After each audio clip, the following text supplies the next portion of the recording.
Prabowo sebagai faktor di situ.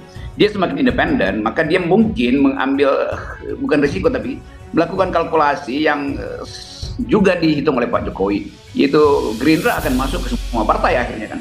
Kalau dianggap bahwa semua jenis politik bisa dia bujuk untuk memilih Prabowo, maka yang dia hitung terakhir adalah SBY pasti. Kan kita tahu relasi Pak Prabowo dan Pak SBY ada kedekatan secara value TNI, tapi juga ada persaingan yang sejak AHY mau diajukan sebagai politisi baru di dalam politik Jakarta 2017 pada waktu itu.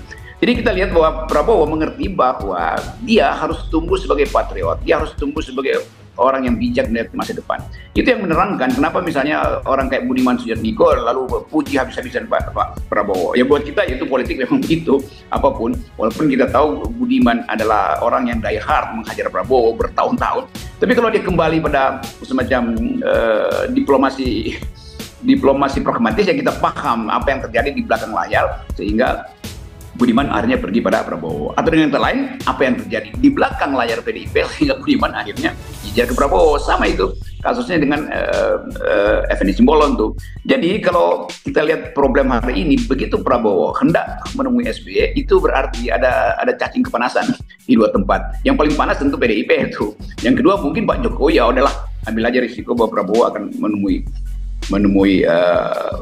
Pak SBY dalam pengertian dua orang purnawirawan. Kira-kira batin Jokowi begitu.